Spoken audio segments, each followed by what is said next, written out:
êtes sur TV Vendée, bienvenue à vous si vous nous rejoignez aujourd'hui. Nous sommes jeudi le 8 juin et nous avons 26 minutes très exactement pour faire le point sur l'actualité 100% Vendée de cette journée. Et on en a pas mal d'ailleurs de l'actu.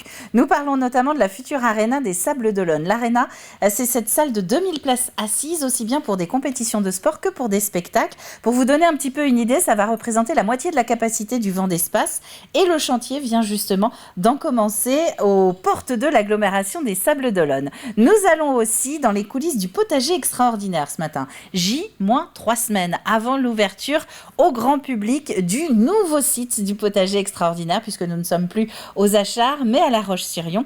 Et d'ici là, sur ces 3 semaines qui restent, eh bien, les équipes sont aux petits soins évidemment pour tout préparer.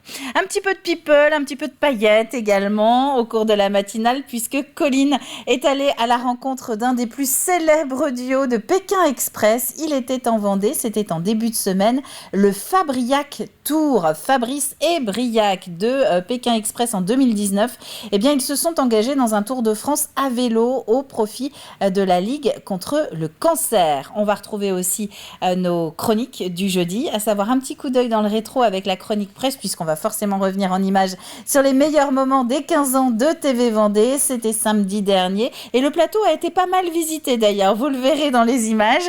Et puis la suite des indices de notre jeu de la matinale pour essayer de remporter ce coffret dégustation de la ferme de la Goulpière qui, comme l'Arena, est aux Sables d'Olonne. Avant tout cela, un petit mot de météo si vous êtes d'accord, surtout pour la fin de journée, vous allez voir, parce que ça se gâte un petit peu. C'était annoncé depuis le début de semaine, mais ça se confirme ce matin.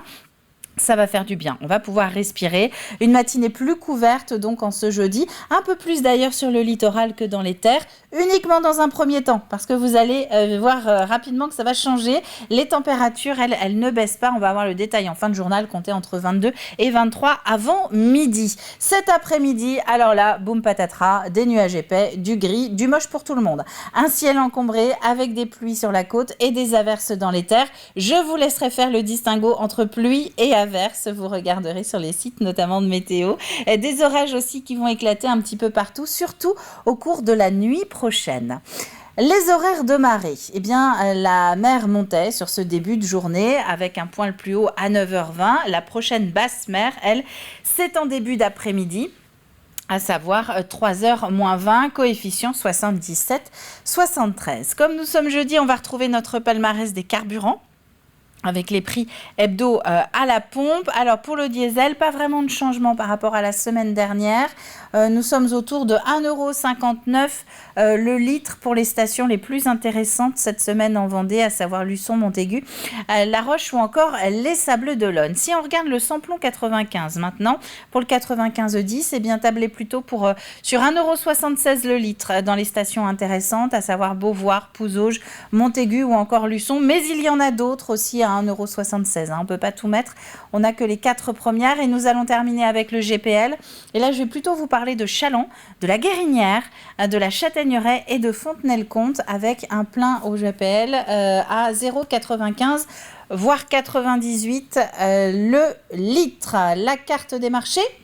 Et nous terminerons nos infos pratiques là-dessus. Le jeudi, on peut citer Pouzauges, Menomblay si vous êtes dans l'est de la Vendée, Saint-Hilaire-de-Riez, Givran ou encore Avrier si vous êtes plutôt dans l'ouest. Souhaitons une bonne fête aux Médards puisque c'est la Saint-Médard en ce 8 juin. Bonne fête aux Médis également. Un petit dicton, quand il pleut à la Saint-Médard, il pleut 40 jours plus tard, à moins que Barnabé ne lui coupe l'herbe sous le pied. On a toujours l'impression de raconter des petites histoires le matin avec le dicton, c'est sympa. Le soleil est avec nous depuis 6h12 aujourd'hui en Vendée et il se couchera ce soir à 21h57. On passe au journal.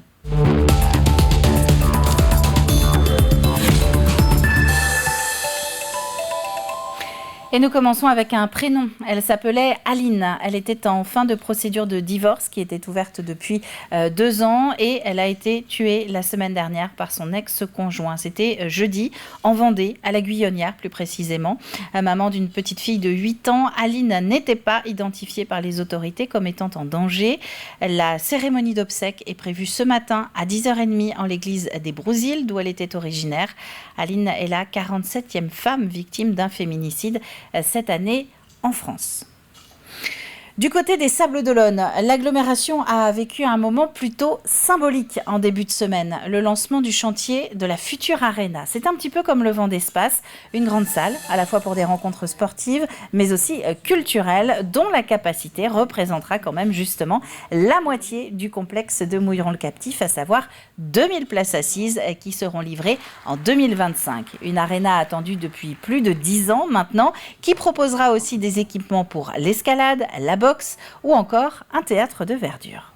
C'est un lieu qui vise à fédérer les Sablais, à les faire rêver, à les faire grandir autour des pratiques sportives. C'est un complexe sportif avec une halle polyvalente culturelle, une salle de gymnastique, une salle multisport. Donc c'est un ensemble qui va être au cœur de l'agglomération et qui va faire battre le cœur de l'agglomération des Sables d'Olonne pour l'ensemble des habitants de l'agglomération des 5 communes, Île-d'Olonne, Sainte-Foy, Véret, Saint-Mathurin et les Sables d'Olonne. Avec des images d'Adélaïde Chapelot, l'inauguration de cette arena est prévue en 2025 et se fera en 2 temps. La première, ce sera en janvier pour la partie sportive, puis au cours de l'été pour la halle culturelle. Un mot de santé avec de nouvelles fermetures des urgences cette semaine en Vendée. Elles concernent Luçon à partir de cet après-midi 16h30 jusqu'à demain 8h30. Puis Fontenay-le-Comte, ça ce sera de samedi 8h30 à dimanche 8h30. Dans un communiqué, le CHD Vendée rappelle que ces fermetures sont dues à la défection, je cite, de médecins remplaçants refusant dans l'immédiat le plafond de rémunération de 1 390 € par 24 heures. Le compte à rebours est lancé à La Roche-sur-Yon. Les travaux du nouveau potager extraordinaire sont quasiment terminés et nous sommes à 3 semaines de cette fameuse inauguration. Terminée la Motachar, direction désormais La Roche-sur-Yon et son site de Beautour pour tous les passionnés ou curieux de végétal où plus de 1000 plantes alimentaires par exemple les attendent. Des plantes dont la consommation en eau a fait l'objet de toutes les attentions. Grégoire de Châtillon. On termine les dernières installations, on plante les derniers végétaux, on prépare le système d'arrosage goutte à goutte. L'économie d'eau est un sujet majeur pour les 7 hectares du potager extraordinaire. On n'a pas une quantité illimitée d'eau, donc on a fait le choix d'avoir du goutte à goutte et du paillage un peu partout. On a beaucoup investi dans le paillage en particulier. Et le goutte à goutte est là surtout pour, on va dire, les 2 premières années pour lancer toutes ces cultures qui ont besoin d'un arrosage assez précautionneux pour les premières années. Et ensuite, normalement, elles devraient pouvoir pousser sans arrosage. Restera bien sûr toutes les parties potagères qui, elles, auront besoin d'un arrosage un peu plus significatif, mais tout aussi maîtrisé avec un goutte à goutte. L'eau, une ressource précieuse, mais limitée. C'est l'un des défis qu'attend ce futur parc de loisirs.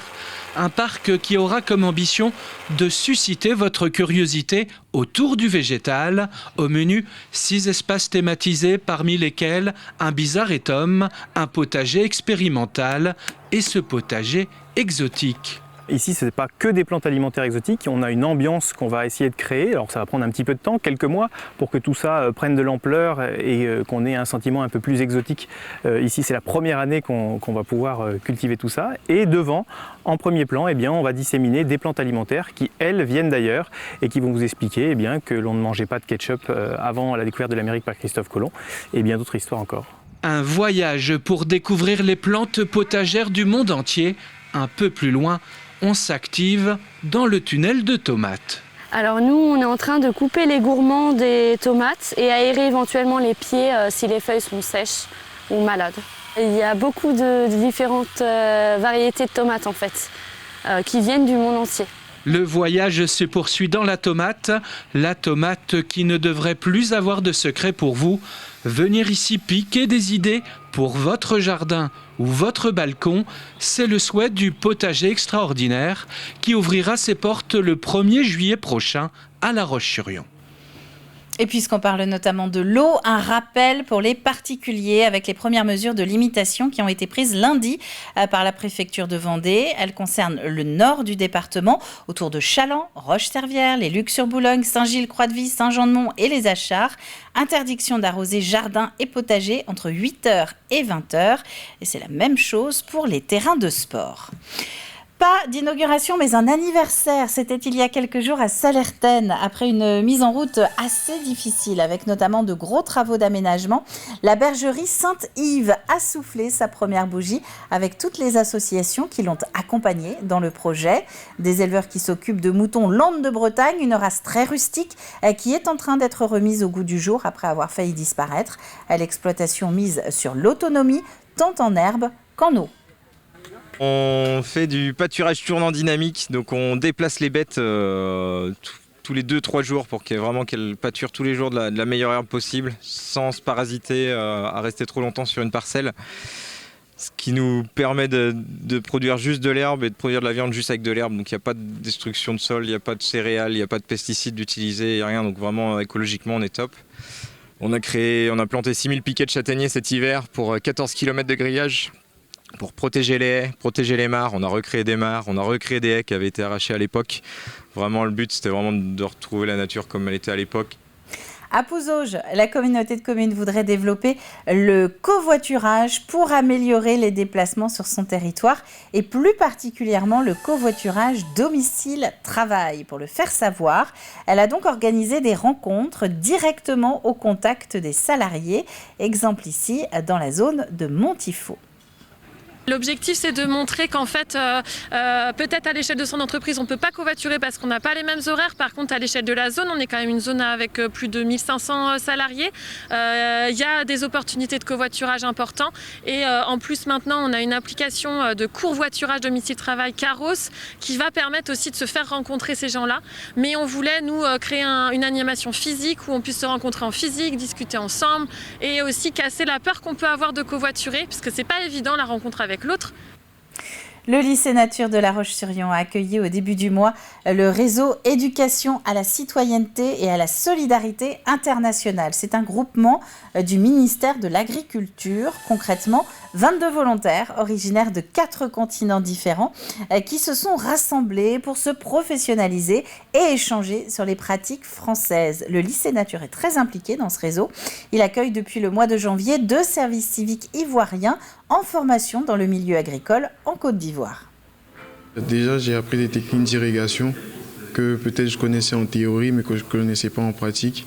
J'ai aussi appris à conduire des tracteurs que je n'avais jamais fait auparavant et aussi appris de nouvelles techniques même dans le fonctionnement de la mise en place des cultures. Déjà au lycée nature, on fait la culture biologique, c'est-à-dire ils font du bio. Alors qu'en Côte d'Ivoire, le bio, c'est juste pour la consommation familiale. C'est-à-dire qu'on ne produit pas du bio en fait. On fait du bio juste pour la consommation familiale. Donc je dirais qu'avec la France, j'ai pu voir l'agriculture sur un autre angle aussi. Leurs visages ne vous seront sans doute pas inconnus. Ils ne se connaissaient pas à l'origine, mais la production de Pékin Express, elle les a réunis sous les yeux des téléspectateurs sur M6 pour une virée au bout du monde. C'était en 2019. Cette année, Fabrice et Briac se sont lancés dans un tour de France des rencontres, une tournée pour récolter des fonds au profit de la Ligue contre le cancer. Ils viennent de faire étape en Vendée. Colline Davy. Le binôme phare de la saison 12 de Pékin Express pose ses maigres bagages en Vendée. 2 étapes du Fabriac Tour passent ici avec un programme bien chargé pour la bonne cause. Une arrivée incroyable comme d'habitude au Sable d'Olonne. Voilà, c'est un endroit qu'on aime bien, la preuve on y retourne 2 ans après. À chaque fois qu'on arrive, on sort une petite urne, des petites dédicaces et puis les gens donnent ce qu'ils peuvent et ce qu'ils veulent pour la Ligue. Voilà, le but c'est de sensibiliser aussi un peu les gens à aller se faire dépister, à lutter contre la sédentarité. Ce Tour de France à vélo est organisé au profit de la Ligue contre le cancer. Et à chaque étape s'ajoutent des défis sportifs pour attirer les spectateurs. On a proposé aujourd'hui une petite activité tir à la corde en canoë. Je pense que c'est important pour tout le monde puisque, à mon avis, il y a beaucoup de personnes qui sont touchées dans toutes les familles. Donc il ne faut pas attendre que ça arrive chez soi pour donner. Donc nous, on fait à notre humble mesure. Donc voilà, on essaie de participer également. L'objectif est financier, mais pas seulement. Fabrice et Briac profitent aussi de leur notoriété pour promouvoir certaines valeurs. Allez! Ils sont en train de promouvoir l'activité physique. C'est capital, la pratique d'une activité physique. On pense de plus en plus que c'est quelque chose qui pourrait avoir un rôle important dans la prévention des récidives, par exemple, et de l'apparition des métastases. Donc c'est très important. Leur Tour de France s'achève le 18 juin à Paris, mais les 2 candidats ont déjà d'autres projets en tête. La Ligue, je pense qu'on On les a bien aidés, ils nous ont apporté aussi. Voilà, je pense que c'est une page qui se tourne et maintenant un nouveau projet, une nouvelle association, peut-être quelque chose d'autre. Nous, on s'entend toujours bien, donc pourquoi pas faire une 3e édition, puis une 4e, une 5e. Mais un peu différent, parce qu'on n'a pas envie de se lasser, nous. Mais voilà, on s'entend bien. Et puis, s'ils nous appellent sur les 20 ans de Pékin Express, je ne sais pas comment ils vont... On ne sera plus le binôme d'inconnus. Enfin, je ne sais pas comment ils vont nous appeler, parce qu'on est un peu moins, effectivement. Ouais. Voilà, l'histoire est belle et elle se continue. Elle se poursuivra peut-être de nouveau en Vendée. Pour l'instant, rien n'est sûr. Affaire à suivre. Voilà pour l'actualité de ce jeudi. Je vous propose de reprendre les températures des prochaines heures dans le détail. Regardons cette carte de Vendée avec des températures élevées dès ce matin. 21 à 23 degrés avant midi. 21 à Port-Joinville sur l'île Dieu. Donc 22 au Sable-d'Olonne comme à La Roche-sur-Yon ou encore à Pouzauges. 23 aux Herbiers, à Fontenay-le-Comte, Fontenay où il fera jusqu'à 28 cet après-midi. C'est la fin de ce flash. On va parler des chroniques du jeudi maintenant. Alors au programme, le Trésor public. Oui, ne partez pas. Les téléspectateurs aussi de TV Vendée qui veulent nous piquer notre travail. Et puis on va avancer un petit peu dans le jeu.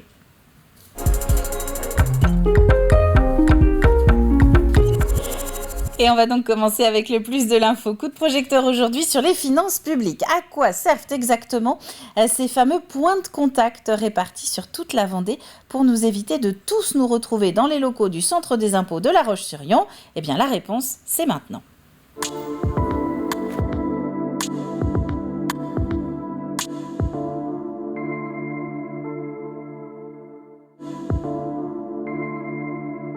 On peut avoir des questions sur la fiscalité, demander des délais de paiement, d'avoir des interrogations aussi sur le paiement de ces factures au niveau local, un problème ou une question sur le paiement d'une cantine scolaire, le paiement d'une crèche. Les collègues sont en capacité de répondre sur aussi la partie amende. La DGFiP est aussi gestionnaire de la partie amende. Donc ça peut être des questions aussi qui sont liées aux amendes, des questions qui sont liées aussi aux droits d'enregistrement. Voilà, donc il y a tout un panel d'informations qui sont disponibles dans les permanences et nos personnels sont formés de manière assez généraliste pour répondre en premier niveau et si d'aventure la question est un petit peu plus technique, sont aussi en capacité de transférer, de prendre rendez-vous auprès des services compétents dans nos services pour plus de renseignements et de technicité dans les réponses. Là, on constate un afflux de personnes qui viennent donc dans la permanence. C'est lié effectivement à la campagne déclarative et aussi aux projets et aux demandes liées à Gérer mon bien immobilier qui suscitent quelques interrogations et donc nos permanenciers sont en capacité de répondre aux questions à la fois sur la déclaration de revenus mais également sur l'aspect Gérer mes biens immobiliers dont les fonctionnalités ont été mises en œuvre à compter du 1er janvier 2023. On est quasiment chez nos contribuables, donc la relation est différente. Ça facilite les échanges. Voilà, on est plus à même de comprendre ce qu'ils veulent parce qu'ils sont moins stressés qu'en rentrant dans un gros centre des finances publiques. Voilà, avec la foule, le contexte n'est pas forcément propice aux explications. Ça évite les déplacements. Pour la planète, c'est déjà pas mal. Il n'y a qu'une personne qui se déplace et pas 25. Les Vendéens ont à disposition 24 points de contact de proximité répartis sur tout le territoire, en plus de nos centres des finances publiques qui sont aussi ouverts au public toute la semaine. C'est essentiellement des espaces France Service, donc 15 France Service dans lesquels la DDFiP, les services de la DDFiP sont présents de manière pérenne sur le territoire. Et puis vous avez aussi, donc, comme ici à Izenay, des centres associatifs, un pôle social ici. Vous avez aussi, nous sommes présents dans des CCAS sur certaines collectivités. Est présent aussi dans des locaux municipaux, notamment sur l'île de Noirmoutier, où nous assurons plusieurs permanences de manière régulière au cours de l'année. Donc au total, 24 points de contact en plus de nos centres des finances publiques. Et cette liste des points de contact, vous allez pouvoir la retrouver sur vendée.gouv.fr. Il est temps de parler un petit peu de presse maintenant.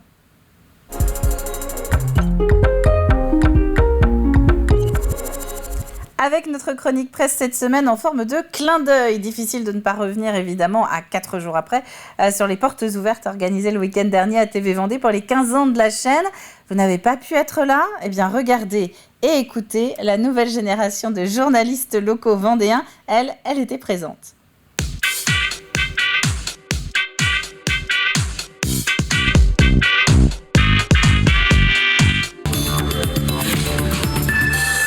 Bonjour à toutes et à tous. Nous sommes le samedi 3 juin et TV Vendée fête ses 15 ans. À cette occasion, la chaîne locale a organisé des portes ouvertes. Nos journalistes en ont profité pour aller à la rencontre des visiteurs.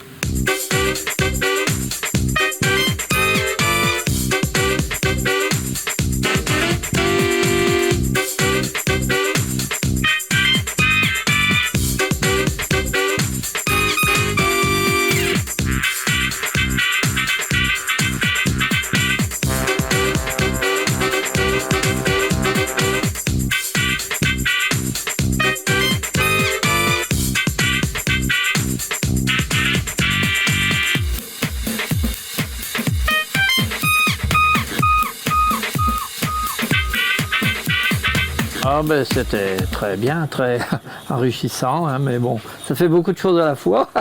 TV Vendée, je pense vraiment à l'actualité locale quand je pense en fait à ça. Ce qui nous permet en fait de voir des journaux sur vraiment l'actualité qui nous concerne, nous en tant que Vendéens. C'est vrai que l'envers du décor, c'est vrai qu'il y a plein de petites choses qu'on ne sait pas. Je voulais voir le studio, mais je pensais pas qu'il y avait tant de monde à travailler.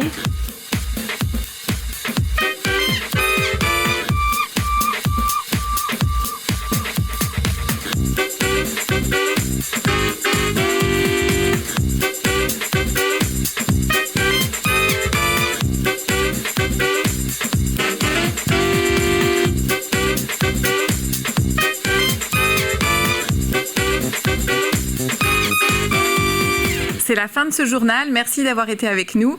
À demain et à bientôt. Merci. Merci.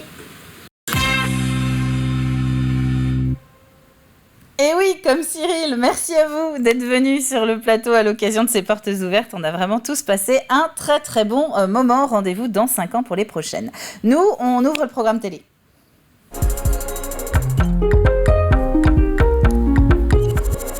Avec un petit coup d'œil au Mageco de la semaine. Nous allons partir dans les coulisses de Jeannette et Zigzag, cette association, entreprise de couturières qui a été lancée dans le Nord-Vendée et qui est devenue aujourd'hui une vraie référence dans le costume du théâtre, du cinéma, mais aussi du cirque. Donc concrètement, vous travaillez avec quoi, des théâtres, des compagnies de théâtre, ou peut-être même des théâtres pour le cinéma. Professionnels, amateurs pour le cinéma. Professionnels amateurs aussi, ouais. Et pour des écoles de danse, pour le cirque, pour tout ce qui est spectacle vivant ou audiovisuel. Ok, alors comme style de costume, là on voit beaucoup de choses autour de nous, mais alors ouais. on part de quelle époque jusqu'à quand? Hommes, femmes, enfants? On part de l'Antiquité jusqu'à nos jours, mais on a aussi des costumes qui sont intemporels, qui sont des costumes de cirque, des costumes de films qui sont fantastiques. On peut tout trouver ici. Ok, et on peut tout créer aussi. Hommes, femmes, peu d'enfants. D'accord. Mais un petit peu quand même. Un petit peu, et des accessoires aussi, je crois. Et des accessoires, oui. Ok. On fait de la location de chapeaux et d'accessoires en tout genre.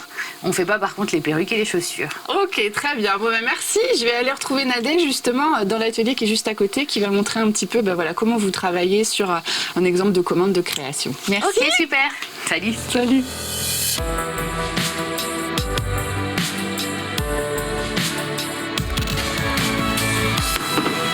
Bonjour Nadège. Bonjour.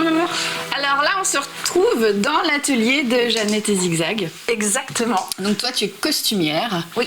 Costumière, accessoiriste. Et accessoiriste. Avec cette petite particularité. Alors donc c'est ici que vous fabriquez un petit peu tous les costumes en véritable création, réparation et tout ça que vous fabriquez ici.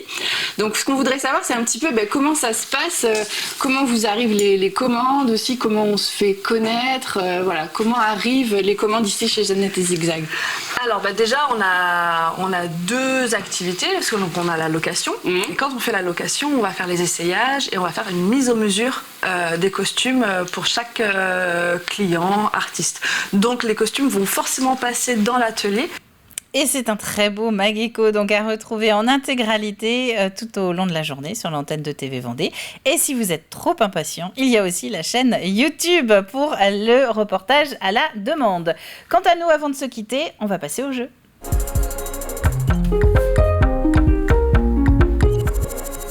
Avec un petit peu plus de temps, quoique pour vous rappeler qu'aujourd'hui, cette semaine, on vous demande ce qu'est un rosutifile. Vous avez jusqu'à demain midi pour envoyer votre réponse sur tvvendée.fr. Un mot d'origine latine, ça c'est l'indice du jour. Et c'est la ferme de la Goulpière au Sable d'Olonne qui nous accompagne en tant que partenaire, qui propose aux gagnants demain après-midi tiré au sort de repartir avec un panier 100% bio, rillettes, fromage et beurre. C'est la fin de cette matinale. Merci à vous d'avoir été au rendez-vous. On se retrouve demain matin dès 7h en direct pour le dernier petit-déj ensemble de la semaine. D'ici là, je vous souhaite à tous un très bon jeudi. Attention aux orages ce soir et à demain!